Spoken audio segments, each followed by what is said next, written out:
Bonjour chers amis, donc là on va essayer de corriger un autre exercice, peut-être l'exercice 7 qui ressemble un peu, en fait c'est pratiquement que, comment ça s'appelle, l'exercice combien encore, attendez, on va voir, l'exercice 11, c'est pratiquement la même chose que l'exercice 10. Peut-être que ce sera juste nouveau pour certains, mais c'est quelque chose de vraiment classique de chez classique. Aussi bien 10 que 11. Ici, on vous donne f, une application linéaire. Je pense qu'on l'a dit. On dit même endomorphisme, donc pas besoin de montrer. Détermine le noyau et l'image de f. Donc, on va créer une page. On va écrire l'expression de f. Donc, c'est exo 11. Et on va discuter un peu ici même de quelques points quand même qui sont importants à mon avis. F est défini de R de X. R de X, faut pas oublier, c'est un espace vecteur de dimension 3 sur R qui a tout polynôme P associe l'image de P par F est égale à X, je pense. Non, je sais plus. L'expression, c'est quoi encore?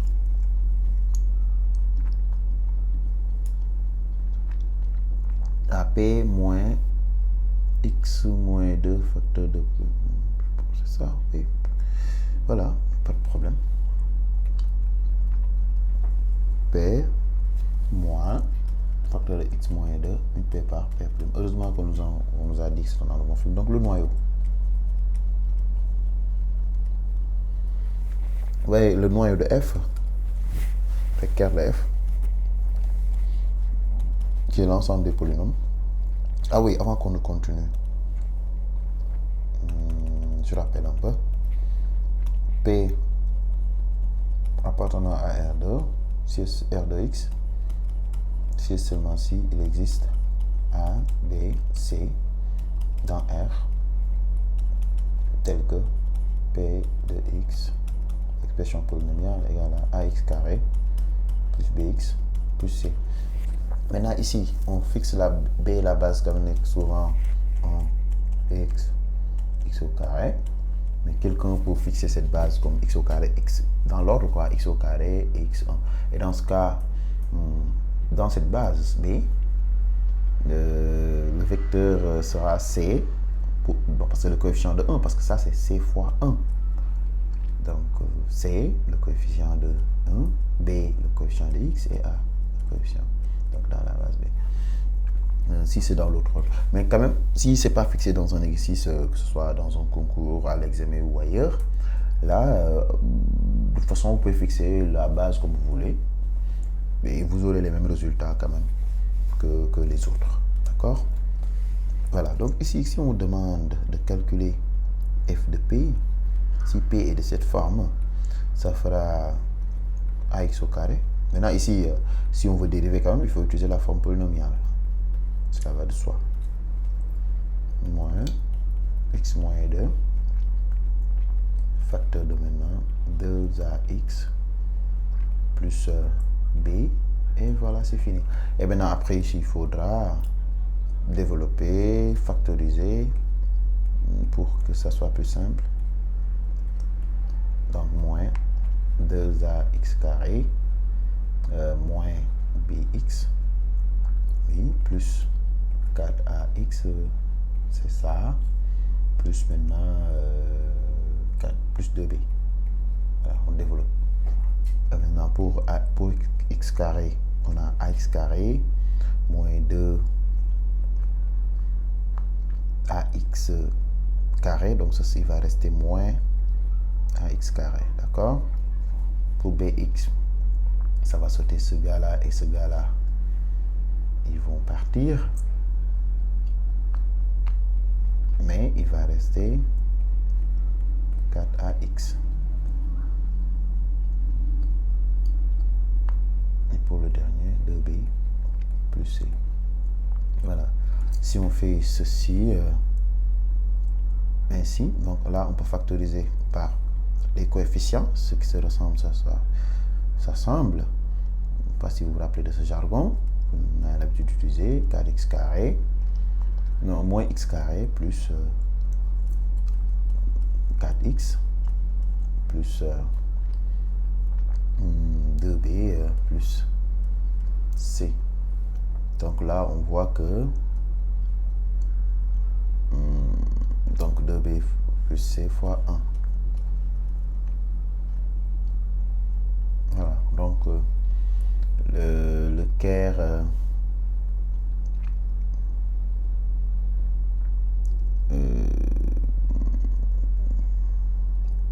non, pas 2b plus 1 quand même. On factorise par les éléments quand même. Par les variables, il ne faut pas oublier. Donc 2b plus c. Bon, de toute façon, c'est la même chose parce que ça engendre le même espace. Donc,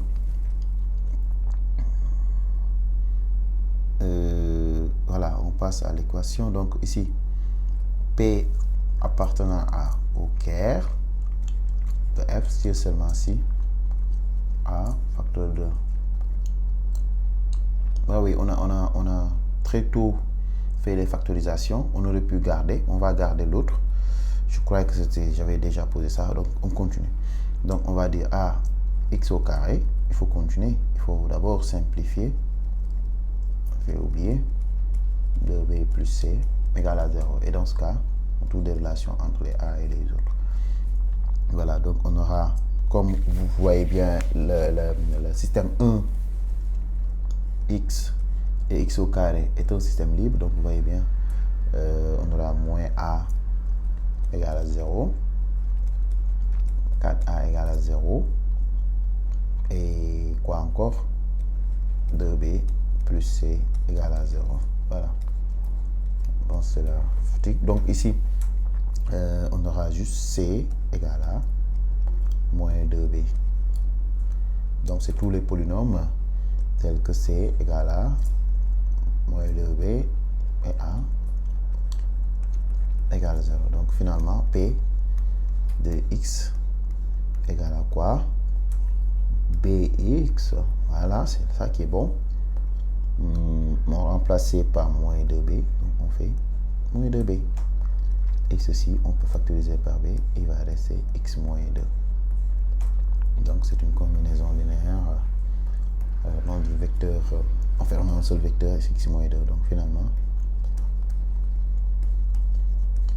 d de f égale à vect 2. C'est tous les polynômes qui sont multiples de x moins 2. X moins 2 multiplié par n'importe quel polynôme. Non, tous les polynômes de même degré et qui soient multiples de x moins 2. Voilà. Parce qu'il ne faut pas multiplier par des polynômes, mais par des constantes. Oui, je pense qu'on a répondu à la question. Ensuite, déterminer la matrice de f dans la base canonique. On va faire vite. Dans la base canonique, c'est B qu'on avait fixé tout à l'heure. Donc, il faut calculer l'image de 1, de 1, oui, l'image de x aussi. X carré, mais dans les exprimé dans, voilà, donc, dans la base B. Donc, f de 1, il faut calculer ça. Il faut calculer f de x. Il faut calculer f de x carré. Bon, je pense que je peux vous laisser calculer ça parce que c'est facile. F de x, on a une dernière expression même très compacte qu'on avait obtenue. Voilà, a fois machin truc là. Par exemple, ici, je vais l'encadrer, c'est plus rapide. Sinon, vous prenez la définition tout court, mais faites le calculer ici. Ça permettra d'aller vite. Voilà, parce que ça, c'est l'image de P. Donc, si on remplace pour 1, c'est tout simplement A égale 0 et B égale à 0. Donc, si vous calculez f de 1, c'est C qui est égal à 1. Donc, si on calcule l'image, on va trouver que C, en fait. On va trouver que 1, quoi. Donc, dans ce cas, ça fera ceci. Si on calcule l'image de x, A égale 0, C égale 0, et B égale à 1. Donc, parce que x égale à 0 fois x carré plus b fois x. Non, je veux dire pour 1 fois x plus, comment il s'appelle, plus 0 fois 1. Donc, b égale à 1. Et donc, dans ce cas, vous aurez 2, 0, 0. Si vous calculez f de x au carré, Ici, c'est seulement A qui est égal à 1, le reste est égal à 0. Donc, ça sera moins x carré plus 4. Donc, plus 4x. Ça sera 0. 4x et moins 1. Voilà. Donc, ça vous fera ceci. Donc, tout ça, je l'ai calculé rapidement ici. Parce que j'ai fait dans le cadre général, j'ai pris un P quelconque, sans condition, et voilà, j'ai dérivé, j'ai fait les calculs.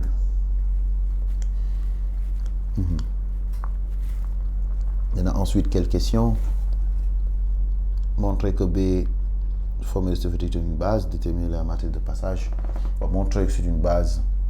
Il y a plusieurs manières. Vous pouvez traduire les éléments. Donc, attends, on va discuter, ça mérite une discussion quand même.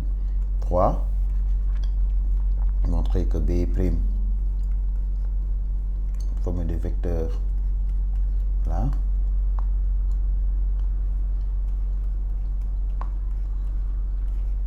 Une base de Rx.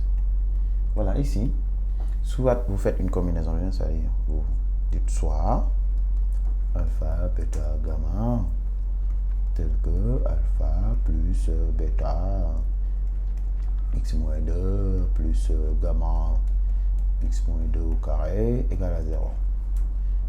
Et vous montrez que alpha égale à bêta égale à gamma égale à 0. Après, c'est facile parce qu'il faudra juste développer x au moins 2 au carré. Vous développez en distribuant, en faisant la distribution, en appliquant la distributivité de la multiplication par rapport à l'addition. Donc, vous distribuez le coefficient et ensuite vous factorisez par x carré par x et ensuite vous comment ça s'appelle, regroupez les constantes. Après, tous ces coefficients-là seront nuls parce que le système 1x, car on sait que déjà c'est une base. Et là, si vous faites une petite résolution, normalement, vous trouverez que voilà, des coefficients alpha, bêta et gamma sont nuls. Ou bien, traduire 1 en vecteur. 1, c'est le vecteur dans la base 1x au carré, 1x au carré, c'est 1, 0. 1, 0, 0. Et donc dans la base B, x moins 2, c'est facile, c'est moins 2, 1, 0. Et x au carré, x2, le tout au carré, si vous développez, vous trouvez x au carré,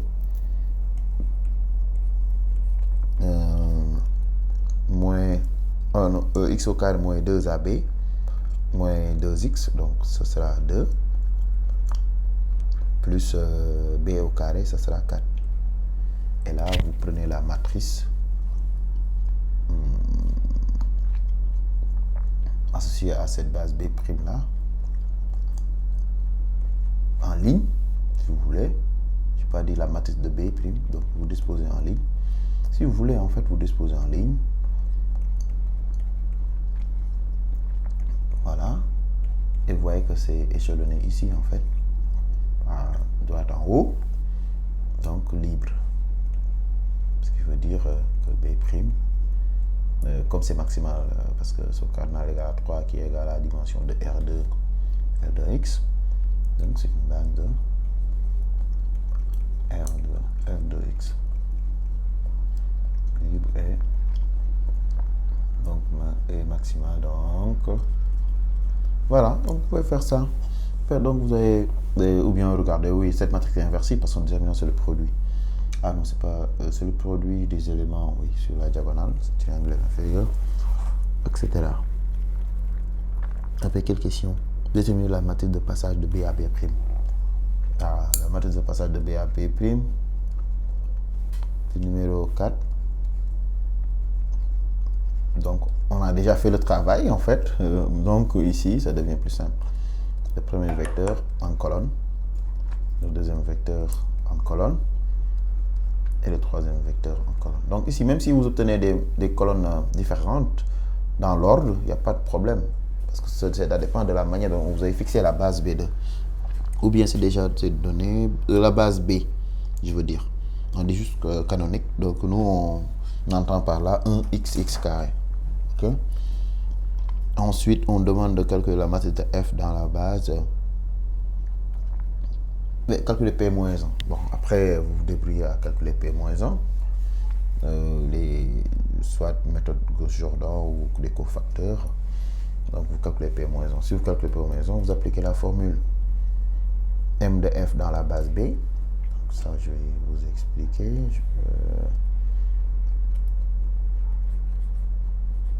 Dans la base B' égale à